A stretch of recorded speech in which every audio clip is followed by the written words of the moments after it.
Hi there, my little demons and divas and demonites. Bienvenidos. Welcome back to my channel. ¿Qué es la que hay, mi gente? Estamos activados, estamos encendidos. It is I, Isa, aka the Demon Diva and the Big Dog, and I am here with your Smackdown highs and your Smackdown lows. It is a video that I try to do weekly. I didn't do it for Raw because Raw was pre-tape and we kind of like it wasn't an exciting Raw because the spoilers were all out throughout the weekend. So, but any live show, I want to do it. For now, we're just going to stick with Raw, SmackDown, and the pay-per-views. If the series grow, we'll do it for every show. Now, before I get into my high moments of SmackDown and my low moments of this episode of SmackDown, which aired on November 8th, 2024, live from Buffalo, New York, I want to ask you to please hit the like button, hit the subscribe button, hit the notification bell. I go live for Raw, SmackDown, NXT, Dynamite, PLEs as long as I'm available. And not only that, I have been uploading a lot more content, not just here, but also for the channel members. So if you would like to also hit the join button, you will have access to exclusive videos that I put out over there as well. And I'm also making some more Spanish content. This video will also be coming out in Spanish either later today or tomorrow. Let's get right into it. If you're new here, we always start with a low so we can end on a high.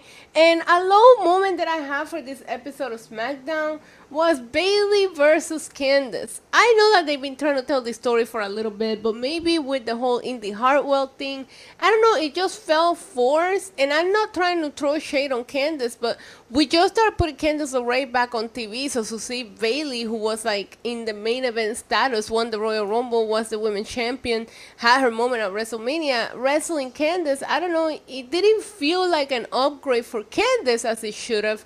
It felt more like a downgrade for Bayley, and I don't think that's what we're trying to accomplish here. In addition to that, it's not that the match was bad, it's just that I didn't feel invested at all. I was like, okay, well, is it over? And I don't ever want to feel that way about a match, especially about a women's match, especially with such big things coming for the women's division, which we'll get into that shortly. I just didn't.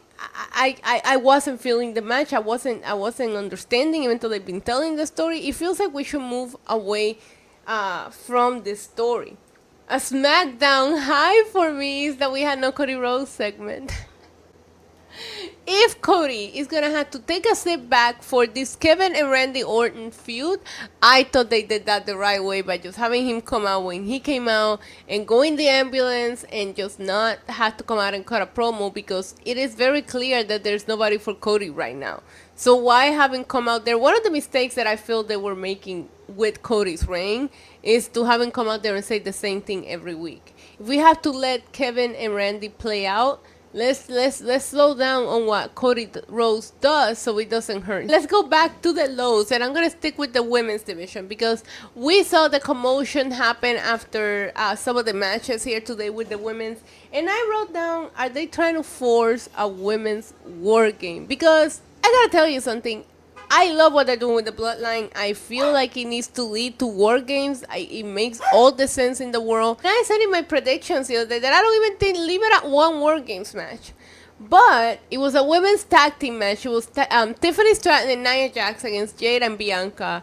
And Candace LeRae came out to help Tiffany, and then Naomi came out to like get rid of that distraction. So it feels like we're going in a weird war games direction here, and I think if that's the way that we're going, it's gonna feel forced. I'd rather them not do it than just like force it down our throats in 2 weeks so that we have 2 war games matches and so the women's get 1 war games match. I didn't like it, not a big fan of it. A high for me with SmackDown was heel Ciampa? Question mark. Tomaso Ciampa did a lot of his old NXT days characteristics. I agree with him when he was like trying to give some shit to Gargano in the backstage when Gargano was congratulating the Machine Gun Kelly Motor Boys tag team guys. He was congratulating them backstage about their tag team winning, and Ciampa was like, what are you doing? And Gargano was like, oh, I know them for this long. I do feel like Johnny just lost track of what they're here to do. Even if you know these guys for that long, they did take your spot. They just showed up. They're the tag team champions. Why are you doing this? So I did think that Ciampa made a little bit of sense here. I like seeing this side from Ciampa, but I don't want them to break them up later on my next low, you will see why. I don't want them to break them up, so I almost want him to like beat some sense into Gargano, and we get them both together as DIY, but in a heel faction. But as of right now, I do like this new attitude from Ciampa. I thought it added some layers to his character, and it makes me look forward to see what he'll do next. Now, on that same topic, for the low, did we have to sacrifice Pretty Deadly for that?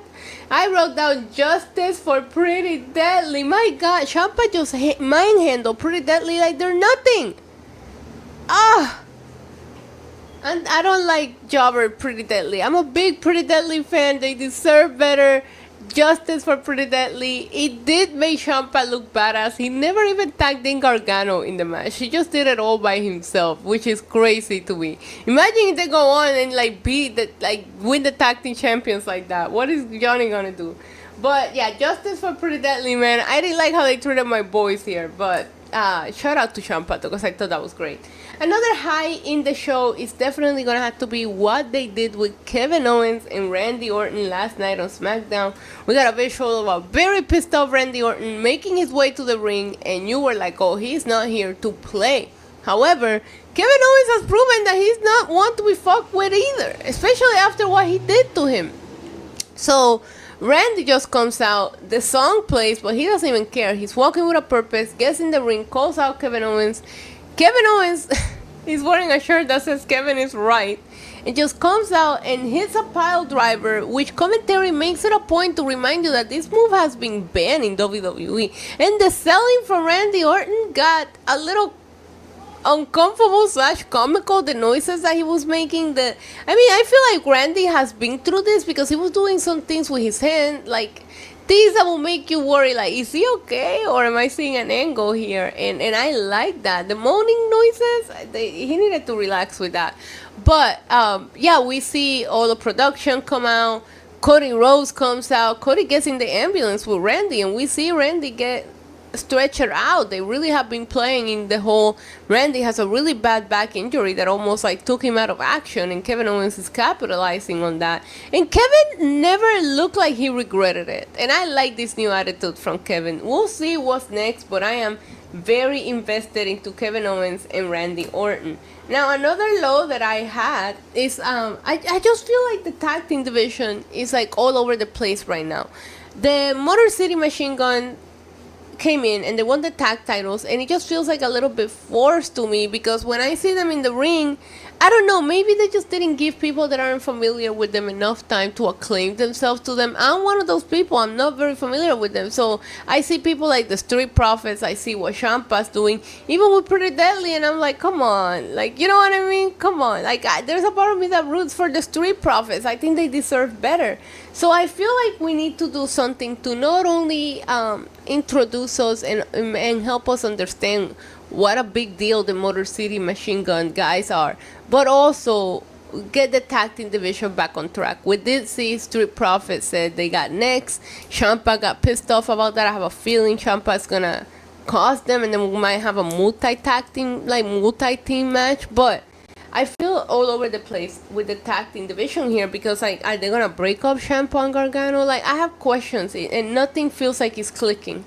And I wanted a reset with the tag team titles going to these guys and the Bloodline moving on to War Games. I thought that they could reset the tag team division and start like a tournament or something again, you know, just to remind us the tag team division that they have and the talent that they have.